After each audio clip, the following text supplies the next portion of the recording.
నేను ఇక్కడ ఒక్క విషయం మీకు చెప్పాలి. ఇది ఏదో ఈ మధ్య కాలంలో జరిగింది అనేది కాదు అధ్యక్ష.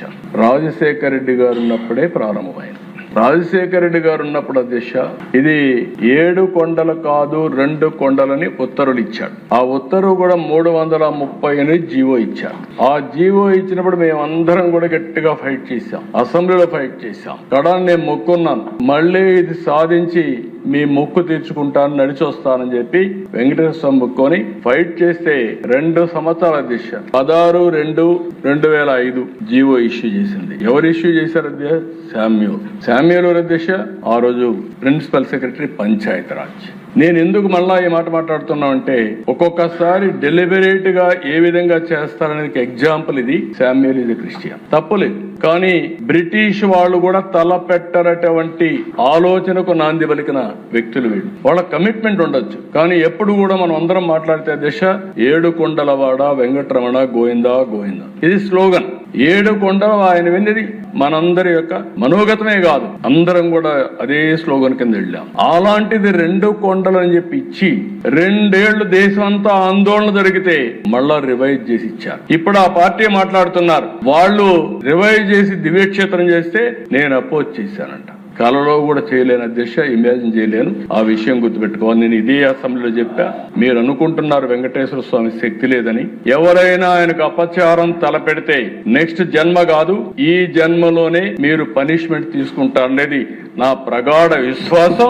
అది జరుగుతుందని చెప్పి కూడా నేను మీకు తెలియజేస్తాను. అలాంటి పవర్ఫుల్ డైటే అధ్యక్ష. కలియుగ వెంకటేశ్వర స్వామి, కలియుగ దేవుడు, అలాంటి దేవుడికి అపచారం చేయడం కరెక్ట్ కాదని చెప్పి కూడా నేను మీకు తెలియజేస్తున్నా. చూశారు కదా, నిన్న చంద్రబాబు నాయుడు గారు అసెంబ్లీ సాక్షిగా కల్తీ లడ్డు వ్యవహారం మీద కావచ్చు, ఇంకా అనేక వ్యవహారాల మీద దాదాపుగా ఉదయం 10:45 నుంచి మధ్యాహ్నం వరకు కూడా తీవ్రంగా మాట్లాడటం జరిగింది. అందులో ఒక వ్యవహారం ఈ మధ్య సోషల్ మీడియాలో వైరల్ అవుతున్నటువంటి 2 కొండలు వర్సెస్ 7 కొండలు, అది చంద్రబాబు నాయుడు గారే 2 కొండలు అన్నారు. ఇలాంటి వ్యవహారాలు చాలా వస్తున్నాయి కదా. దానికి సంబంధించి అసెంబ్లీ సాక్షిగా చంద్రబాబు నాయుడు గారు చూపించినటువంటి వీడియో అది. దాని గురించి ఇప్పుడు మనం మాట్లాడుకోబోతున్నాం. చంద్రబాబు నాయుడు గారు నిన్న అసెంబ్లీలో చాలా సుదీర్ఘంగా మాట్లాడారండి. ఈ కల్తీ లడ్డు వ్యవహారం గురించి కావచ్చు, ఇంకా అనేక వ్యవహారాల మీద, ఇంకా అనేక అంశాల మీద ప్రస్తావించడం జరిగింది. అయితే అందులో వచ్చినటువంటి ఒక కాంట్రవర్సీ 2 కొండలు వర్సెస్ 7 కొండలు. ఈ అంశం గత 4 రోజుల క్రితం నుంచి కూడా వైఎస్ జగన్మోహన్ రెడ్డి గారు చేసినటువంటి ప్రెస్ మీట్ తర్వాత మరింత హాట్ టాపిక్ అయింది. ఆయన చెప్పింది ఏంటి? తిరుమల కింద 7 కొండలను తీసుకొచ్చింది వైఎస్ రాజశేఖర రెడ్డి గారే అని చెప్పడం జరుగుతుంది. మరోవైపు అసెంబ్లీలో నారా చంద్రబాబు నాయుడు గారు ఏమన్నారు అంటే 2005లో వైఎస్ఆర్ ప్రభుత్వం ఇచ్చినటువంటి జీవో వల్ల తిరుమల 2 కొండలకే పరిమితమైనట్లుగా అయిందని, పెద్ద ఎత్తున వ్యతిరేకత రావడంతో 2007 అంటే దాదాపుగా 2 సంవత్సరాలు 3 సంవత్సరాలు కష్టపడిన తర్వాత 2007లో సవరణ జీవో తీసుకొచ్చారని చెప్పారు. ఇక్కడ అసలు వివాదానికి మూలం ఏంటి? నిజంగా వైఎస్ఆర్ తిరుమలని 2 కొండలకే పరిమితం చేయాలనుకున్నారా, లేదా జగన్మోహన్ రెడ్డి గారు చెప్పినట్లుగా ఆయనే 7 కొండల్ని రక్షించారా? ఇది అర్థం చేసుకోవాలి అంటే 2005లో ఇచ్చినటువంటి జీవో నెంబర్ 338ని చూడాల్సిందే. ఆ జీవోలో తిరుమలని రిలీజియస్ టౌన్షిప్ గా ప్రకటించారు వైఎస్ రాజశేఖర రెడ్డి గారు. ఇది ప్రధానంగా అడ్మినిస్ట్రేషన్ నిర్ణయం అన్నమాట. అయితే ఆ జీవోలో అప్పటి హిస్టారికల్ బౌండరీ ప్రకారం 2 కొండలు మాత్రమే ప్రస్తావన వచ్చింది. ఇక్కడ ఒక క్లారిటీ అవసరం అండి. ఈ జీవో ఉద్దేశం తిరుమల యొక్క ఆధ్యాత్మిక పరిధిని నిర్వచించడం కాదు. వాస్తవానికి రికార్డులో 2 కొండలని రావడంలో భక్తుల్లో సందేహం మొదలైంది. దానికి తోడు అప్పటి రాజకీయ వాతావరణం కూడా కారణమైందనమాట. వైఎస్ఆర్ ప్రభుత్వం హిందూ మతంపై పరోక్షంగా ప్రభావం చూపుతుందన్నటువంటి అనుమానం కొందరిలో పెరిగింది.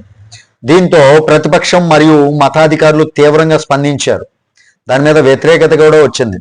ఈ నేపథ్యంలోనే 2007లో ప్రభుత్వం మరో జీవో తీసుకొచ్చింది, అప్పటి వైఎస్ రాజశేఖర రెడ్డి గారి ప్రభుత్వం.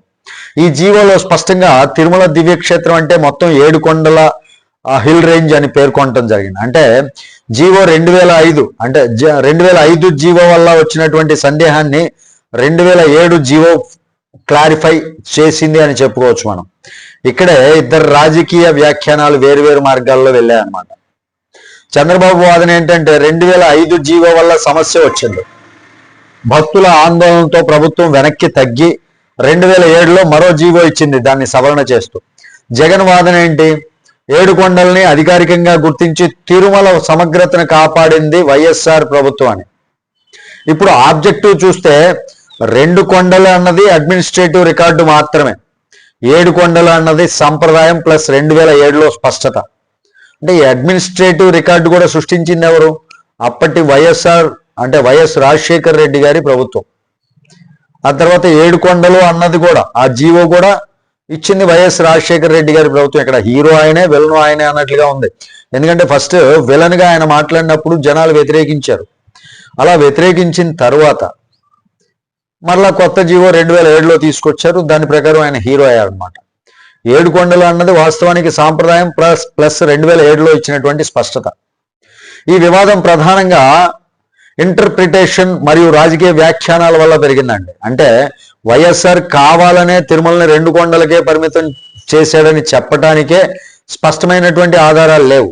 అలాగే 7 కొండల భావన పూర్తిగా ఆయన సృష్టించాడని చెప్పడం కూడా సరైంది కాదు. వాస్తవానికి నిజానికి 2005లో వచ్చినటువంటి సందేహాన్ని 2007లో ప్రభుత్వం సరిచేసిందని చెప్పొచ్చు.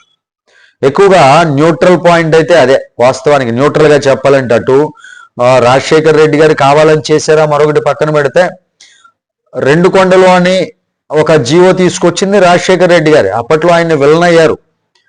ఆ తర్వాత చాలా మంది మతాధికారులు కావచ్చు, అప్పట్లో ప్రతిపక్షంగా ఉన్నటువంటి టీడీపీ పార్టీ కావచ్చు, హిందువులందరూ కూడా వ్యతిరేకించడంతో ఆ వ్యతిరేక భావజాలాన్ని అర్థం చేసుకుని అప్పట్లోనే అప్పట్లోనే కాంగ్రెస్ పార్టీలో ముఖ్యమంత్రిగా ఉన్నటువంటి రాజశేఖర్ రెడ్డి గారు దాన్ని అర్థం చేసుకొని ఆ జీవోని సవరించి 2007లో 7 కొండలకే పరిమితం చేశారనమాట. ఇక్కడ పూర్తిగా ఆయన విలను కాదు, హీరో కాదు అని చెప్పొచ్చు. వాస్తవానికి ఈ మొత్తం వ్యవహారంలో ఒక విషయం మాత్రం మనం స్పష్టంగా గమనించాలి.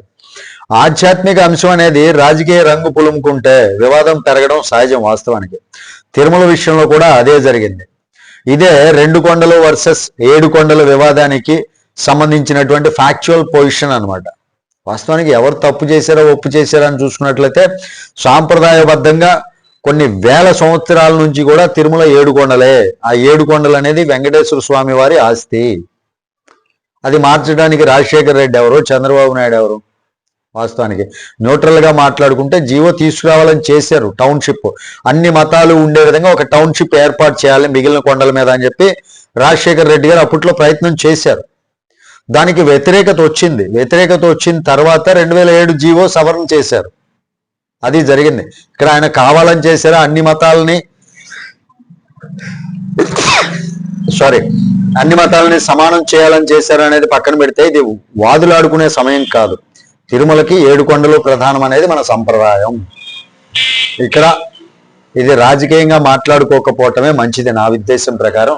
అటు రాజశేఖర్ రెడ్డి వెళ్ళను కాదు, ఇటు చంద్రబాబు నాయుడు గారు వెళ్ళను కాదు. థ్యాంక్ యూ అండి. జై హింద్.